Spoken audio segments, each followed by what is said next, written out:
CM రేసులో పర్వేష్ శర్మ కేజ్రీవాల్ పై 4000 ఓట్ల మెజార్టీతో విజయం. సీఎం రేసులో బిధూరి, మనోజ్ తివారీ, స్మృతి పేర్లు అంటూ చూస్తా ఉన్నాం. కేజ్రీవాల్ ఓడించినటువంటి పర్వేష్ వర్మ పేరు ఢిల్లీ సీఎం రేసులో మొదటగా ఎక్కువగా వినిపిస్తుంది. ఈయన ఢిల్లీ మాజీ ముఖ్య సీఎం సాహిబ్ సింగ్ వర్మ కుమారుడు. పర్వేష్ శర్మ కేజ్రీవాల్ పై 4000 ఓట్ల మెజార్టీతో గెలుపొంది జాయింట్ కిల్లర్ గా మారారు. ఇదే స్థానంలో పోటీ చేసినటువంటి ఢిల్లీ మాజీ సీఎం షీలా దీక్షిత్ కుమారుడు సందీప్ కేవలం 4254 ఓట్లు మాత్రమే సాధించారు. ఇక బీజేపీ ఢిల్లీ నేతలు కీలకమైనటువంటి రమేష్ బిధూరి పేరు కూడా సీఎం రేసులో ఉంది. బిధూరి చేసిన వ్యాఖ్యలు తీవ్ర దుమారం రేపాయి. సీఎం అతీషి తండ్రిపై బిధూరి చేసిన వ్యాఖ్యలు తీవ్ర దుమారం రేపాయి. అతీషి చేతిలో బిధూరి ఓడిపోయారు.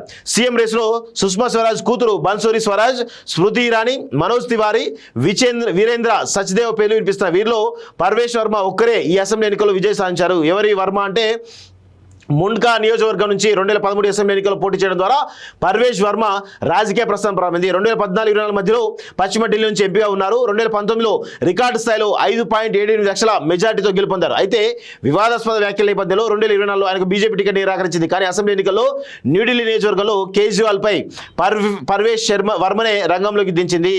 సో మొత్తానికైతే ఆయననే పర్వేష్ వర్మ సో నెక్స్ట్ ఢిల్లీకి సీఎం అవడానికి స్కోప్ కనబడుతుంది. ఎందుకంటే ఆయన ఒక్కడే ప్రస్తుతం గెలిచిన అసెంబ్లీ దానిలో గెలినాడు. కాకపోతే స్మృతి ఇరానీ పేరు, మనోజ్ తివారీ పేరు, ఇక మిగతా వాళ్ళ పేర్లు కూడా బలంగా వినిపిస్తూ ఉన్నాయి. కానీ ఈయన పేరే ప్రముఖంగా ఉన్నట్టు తెలుస్తూ ఉంది.